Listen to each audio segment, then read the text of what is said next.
Welcome and welcome back, everybody, to the OK Grognard Show. Today is Monday, May 20th, 2024. It's 10 a.m. Central or thereabouts in beautiful Lake Geneva, Wisconsin.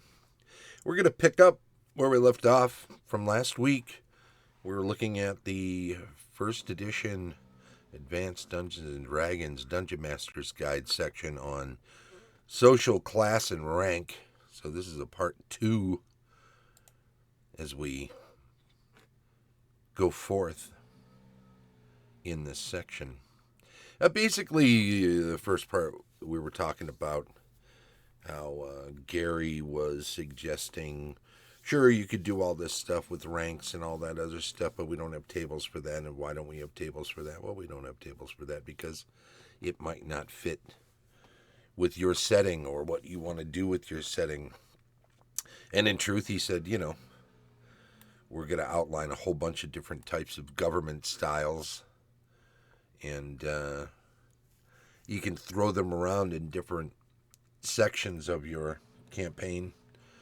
But as far as the player characters are concerned, unless you decide that they have the options of being noble or, let's say, some privileged class that's allowed to get involved in government and the running of the state and all of that other stuff, unless you decide that they are wealthy or born into a heredity that allows for that sort of thing, it's not going to be part of the game as written that they have to be. So do as you will, if you will. And he continues by saying the majority of citizens of this state are small landholders, tradesmen, and various workers. They provide the food and goods and labor which make the economy stable. These people... Oh, wait a minute. Let me get one more down here. Yep, yeah. These people are likewise obligated to serve in the military, and if they serve with distinction, they will be awarded land or stipends which will elevate them to the aristocracy. Of course, industry, marriage, or other means can move any of these citizens to a higher status. Only a few persons are actually enslaved: criminals and captives of war. A large number of the workers are bound to labor for a fixed period, and some must likewise serve apprenticeships. These individuals have the hope of eventually earning sufficient funds to become landowners or rich merchants or tradesmen themselves. So the Republic of Rome very much had a system similar to this, although I think more stringent. Some folks were slaves for life. And you probably don't want to include that sort of thing in a campaign setting run with modern sensibilities, because it just, obviously, it's abhorrent. The nature of one person owning another human being. But if you are playing something that's meant to be historical and everybody is on board with that, or is meant to echo or take its cues from an actual historical milieu, then that can be part of it. So just make sure everybody's on board, they understand what's going on, and that everybody is upfront about agreeing to such a thing. I mean, if it's all transparent, then you're not surprising anybody and putting them in a position to feel bad because they didn't know, and then they have to leave, and maybe they take bad feelings and harbor resentments, and you don't need any of that. Life's too short not to communicate up front and make sure everybody's there. Gary continues, in such a society Adventurers would come from the younger children of aristocrats, those who will inherit little and wish to remain in the favored class. Some would come from the middle group, adventurous persons who aim to become members of the aristocracy through successes in such adventures. Few, if any, would come from the lowest class, the bondsmen and common laborers. Assigning a social class to player characters in such a society would not have any particular value unless you also devised various rivalries within the classes. So Gary's pointing out that there's some dead ends here if you were to have some sort of table and were rolling on it and somebody came up in the lowest of castes, then how do they run with the others, and how do they manage to keep up? So what's the point? You're relegating some of the players to not being able to actually, I don't want to say compete, but just keep up with the others. So probably don't want to do something like that. To continue with this brief example in mind, it is easy to see how pointless it is to blindly plug in a set of birth tables based on some form of heredity, quasi-European nobility, which may have absolutely no meaning within any of the states of your campaign milieu. Furthermore, any use of such material must be carefully considered, even if your campaign does have such a society and titles of rank vis-a-vis. Do you really believe that one of your player characters should be the firstborn son of a major noble or ruler? If so, why is he adventuring? Where are his guards and retainers? Does his father know of his whereabouts? If so, why is he allowing the heir to his title and estates to risk his life in such a foolish manner?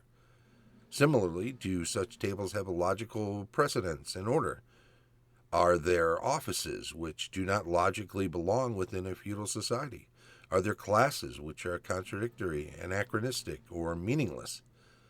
Unless you specifically tailor your milieu to fit such tables, it is likely that there will be far too many yes answers to the above questions. The intelligent verdict must be that each DM has to accept the responsibility of deciding for himself or herself if assigning class distinctions is a vital part of his or her campaign. If such is necessary, then the DM must further accept that the work of devising his or her own logical birth tables drawn from society, culture, and government form developed to fit the overall milieu. This is unquestionably a tall order. Those referees who lack time will find that it is perhaps better for them to utilize one of several campaign scenarios commercially available, adding personal touches, of course, but basically relying on the cultural and societal developments of the unit. That is to say, you may be biting off more than you can chew if you decide that you are going to try to create such a thing as has been done with some of the larger settings. Now, in this case, he's going to talk about Greyhawk, because that's its own setting, and some of it is commercially available or becoming commercially available. Certainly, there are a number of other companies as we get toward 1980. This came out in 79. It was written up into 79, the early part. So, obviously, there wasn't a lot available, but there was some stuff, and you could pick some stuff up and plug it in and file off the serial numbers, change some of the names, and make it your own. And that's what it's all about anyway, regardless of where you start. Gary also then says, even with such ready-made campaigns, you may or may not wish to include social classes immediately for player characters. My own Greyhawk campaign, he says, for example, assumes all player characters, unless I personally place one who is otherwise, are freemen or gentlemen, or at worst, they can safely represent themselves to be so. Note that the masculine human usage is generic. I do not like terms free creatures or gentle beings. He likes gentle reader, though, doesn't he?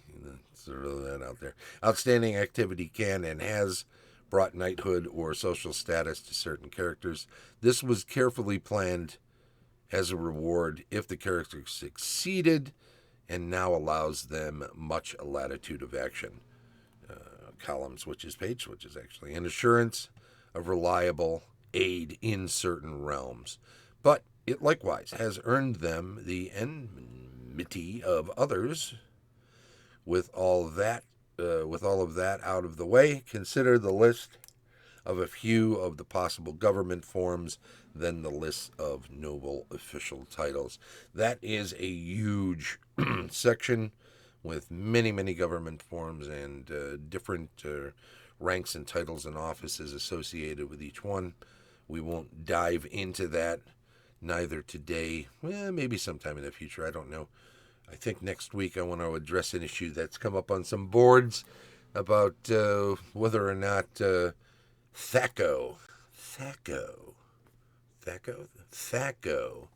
was part of first edition Advanced Dungeons and Dragons. People have some strong feelings about it. Some of them retroactively believe it was part of it, and I hear the arguments for it. But in the core books, I'll tell you next week. Thanks very much, everybody, for dropping in today. It's much appreciated as we looked at the second half of first edition Advanced Dungeons and Dragons section on social class and rank. I do appreciate everybody being here. There's a few people in the chat. The show streams live on Twitch each Monday at 10 a.m. Central and is then archived on YouTube. Like, follow, do all of that fun stuff, and it's much appreciated. Give us a thumbs up.